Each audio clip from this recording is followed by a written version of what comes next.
What's up, everyone? Welcome back to the channel. I am back from Summer League. I had an awesome trip. I'm gonna have a vlog or some kind of content of my Summer League trip up on the channel at some point. I met a ton of cool people, did some media, met a ton of you, which always blows my mind when people in real life come up to me and say like that they like my stuff. I appreciate it so deeply. But we're back home, back to the grind, and I'm gonna watch some Brayden Burries highlights. Since I didn't get to watch the Bucks super closely, to be honest, a lot of Summer League is like networking and talking to people and not watching the games as closely because, well, it's Summer League, but I know Brayden Burries' numbers have been excellent, so I wanted to check out at least the highlights from a couple of his games. So make sure to like, comment, and subscribe for more Summer League and NBA and draft content, and let's see how Brayden Burries has been able to be so effective and already working off the catch, getting to the elbow. This is Brayden Burries' game, and why, even though I was a little lower than consensus on him, I ended up coming around because of how refined an off-ball player he is. I think that can be a hard skill to teach, and Burries just has the feel for pump fakes, one dribble, two dribble into space, leaning pull up at the elbow. I really don't view him at his peak as this long-term on-ball creator, but I definitely think he's a two-way impact guy. I don't know how much defense we're going to see from Burries in this since it is a highlight tape, but I do expect his defense to be a plus in the NBA. Even on a play like this where Burries isn't getting the ball, I love to just see him active, moving away from the ball. He's not just sitting on the wing, he's floating into that space to make himself available for a potential pass that would have been, a nice paint touch in the middle, swing to the weak side, shoot a floater or something. Obviously, Bucks end up, airballing there, so would have probably been the better play. Burries doesn't get any credit for that, but his off-ball feel already apparent in these first couple highlights. More Burries driving, facing pressure up top. Curious to see how he separates against NBA athletes, and yeah, plays like this are where my high-end Burries concerns lie. He just doesn't have the burst or juice to cleanly separate from these pressuring defenders. Obviously, I think this is also just a great play by Malik Brown. Burries probably could have kicked to the corner, but he doesn't have the greatest tight space on the move vision. He's not, or at least I don't expect him to be a primary, like I've said. Again, with highlights, you're going to get a lot of defensive lowlights, and Burries gets shook here. He mixes up his feet, but stuff like this doesn't concern me. He's been a great point of attack defender in college and in high school. He had his moments. He's so quick, fluid laterally. When he cleans up his footwork, he'll be fine. More Burries action in the second quarter on the wing. We're going to get another cut, and this time they're going to hit Burries on it. That is some Summer League defense if I've seen it.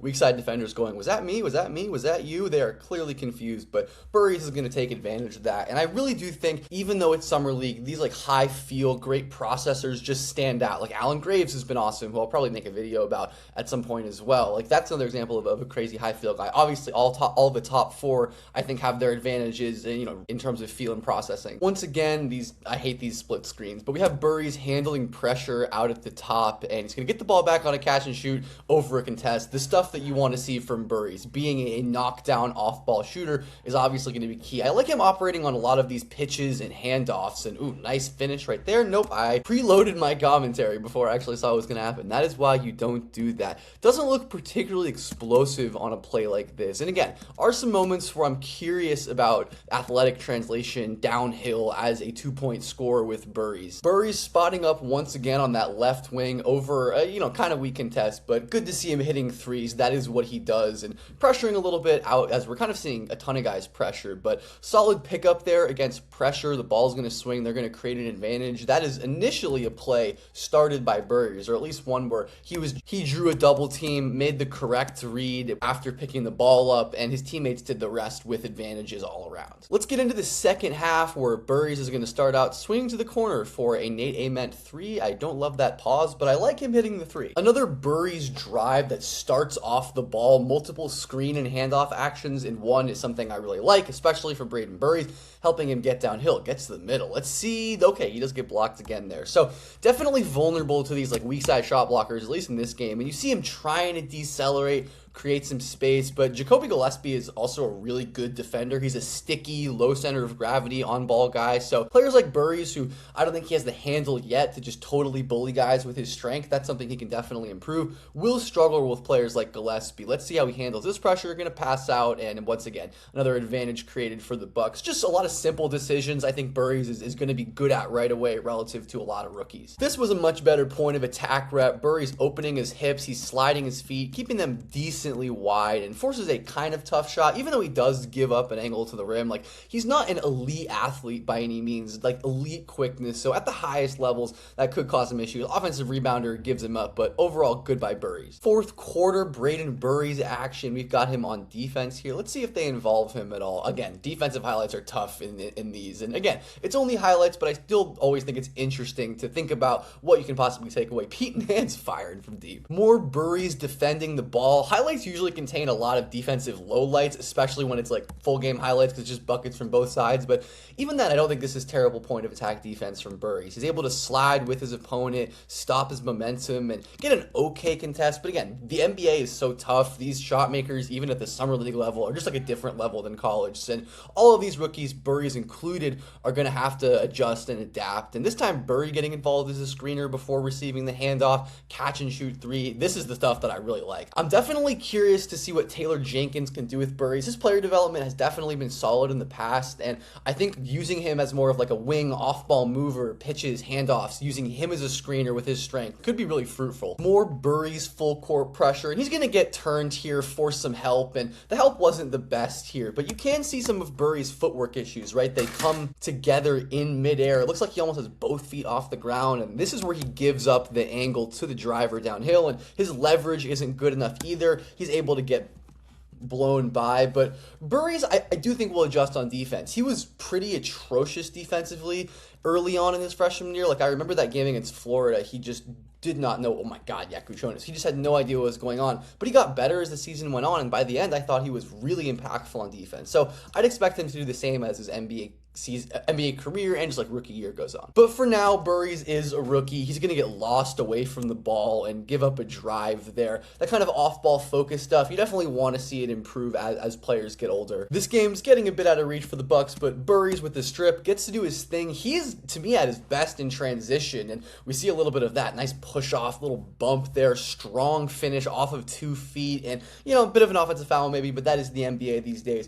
Burries, to me, like, that's where he's best, in the open floor. And hopefully he gets a lot of chances to run. Hopefully the Bucks can force some turnovers this year and let Burries shine in big space like he does. Great pass there. Burries starting the possession here, cuts off, but is usually, like I said, in these moments going to make solid decisions, isn't going to like ruin the possession. And hey, maybe sometimes he'll get a wide open catch and shoot three like that, where he gets rewarded for, you know, making the simple play. And let's get on to the second game of this highlight. This one, his first game against the Heat, where once again he had really impressive numbers. I was watching this game for a little bit. I am somewhere in this crowd. I don't know exactly where, but yeah, Summer League is so awesome. If you have the chance to go, you absolutely should. Even if you're just going to be a fan and watch the games, it's such a cool experience. But Brayden Burries starting off with the ball. Nice simple pick and roll read here. He initially goes to the middle, but Burries is going to end up, oh my God, Vlad Golden. Burries is going to end up rejecting the ball screen to the other side and creating himself a little bit of space. Basic two-hand pocket pass and a great finish by Bogoljub Markovic, who I liked a decent bit as a prospect. I'm interested to see if he can do anything this year. But Burries, again, nothing crazy high level as a passer, but will make the reads that defenses give you. I think Burries is going to be pretty effective against drop coverage, like a regular season pick and roll initiator. I'm more curious to see how he handles blitzes and switches at the highest level, but he has a nice pull-up mid-range, and he has a little bit of pacing, let his big roll into space, and wait in this pocket between two defenders to pull up. And he's always been such an excellent mid-range pull-up shooter, going back to his time as a very accomplished and decorated high school scorer, and it's something he should be able to incorporate. Nice hit ahead in transition there. We got a defensive highlight from Burries. Really nice screen navigation, which this was an area where I thought Burries was really, really awful to begin the year, but by the end of the year really got his feet under him. And this is going to happen with freshmen who, a lot of freshmen literally have never had to play defense in their lives. They've never had to think about screen navigation, about closeouts, about rotations. And Burries has the quick feet and the agility to slide through right there, cut off the drive, and make space for his teammate to jump the passing lane and dunk the basketball. Burries with some a little lackadaisical point of attack defense here, just letting Jameer Young into the paint, creating some space for a cut on the weak side. Burries handling the ball against pressure. He has done a ton of offense initiating, and I saw some of the California Classic, but there's a great play getting downhill in big space. Once again, drop coverage. He has a defender chasing him, and Burries has excellent speed when he can get a little bit of steam behind him, and he's able to use a nasty Euro step, left foot, left hand finish. That is high level stuff. I think his ability to finish off the wrong strong foot is one of his best traits, especially with that left hand. He loves that in transition, and we saw it on the half court there. Burries, I think, if NBA defenses press him, could be really effective because he's just so good in these like semi-transition, open floor settings where he can use his touch and his footwork and his deceleration to get to spots. So that's something you see a good about, or at least more in the NBA than you did, 5-10 years ago. I think Burries is set up pretty well, decent inside rotation there. I think Burries is set up pretty well to benefit from a trend like that. More Burries action atop the key. Here's a hedge, and he makes a simple decision right there. I love plays like this from Burries because they're consistent. If players make plays like this like every once in a while, it's nothing impressive. It's not a high level read. Potentially could have hit a pass to the roller, even if you're a really high level passer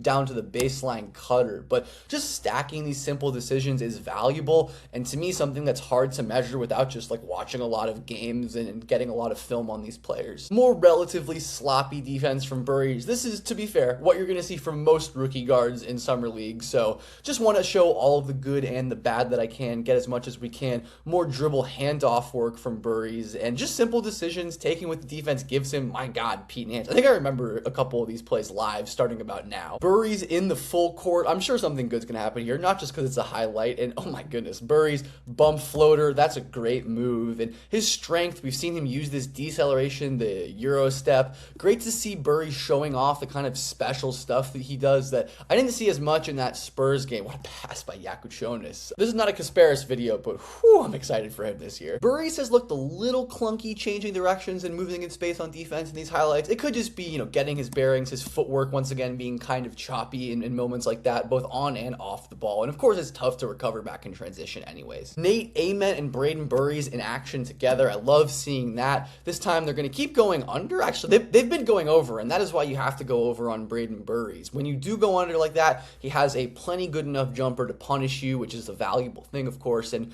Burries, he's going to get another hedge here. Let's see how he responds. And once again, it's just making the basic play, which is what you want to see from a player of his archetype and his age. He is a bit older for a rookie, but of course, only a rookie, was only a freshman last year in college. That's 2 straight halftime interviews, or maybe third quarter interview in the other game from Brayden. I'm pretty sure Burries hasn't turned the ball over at all in Summer League either, which is quite impressive. Even though he's not like a super risk-taking player anyways, it's still tough to have 0 turnovers. Against this Heat defense, Burries does just look like a vet NBA point guard against the deep drop coverage, where he's just going to slow down, get the defender on his back, use his momentum against him so he flies by, rises up, and hits a wide open pull-up mid-range jumper. Like, this is very much Summer League defense, but this is what you want to see from your high-level top 10 rookies early in Summer League. You want to see them dominating, making the game look easy, and especially in this game, Burries has done that. The defense from Burries definitely has been a little concerning in these highlights. Actually, no, I take concerning back. It's Summer League. It's not concerning, but it has not been good per se. There's been at least, 3, 4, maybe even 5 moments of him zoning out, losing focus off the ball, but again, not a crazy long-term concern for me or anything. This time he's defending on the back, and that's just a crazy finish, maybe? Burries did not play at all in this fourth quarter, so that's going to be the end of the highlight scout. This Bucks game, or the Heat game, was definitely a little more impressive. Saw Burries doing some good work out of the pick and roll, getting downhill, and showcasing his transition stuff. Beyond all of the details and stuff, it's just fun to analyze. The thing that really matters to me is that he is dominating, and he looks, out of place in a good way, and that's exactly what you want to see when you draft a guy in the top 10, especially in a draft like this. But let me know what y'all think. Make sure to like, comment, and subscribe to the channel. Hit that hype button. YouTube's always adding new bells and whistles. I don't really know what all the things do, but thank you all for watching, and I will see y'all next time.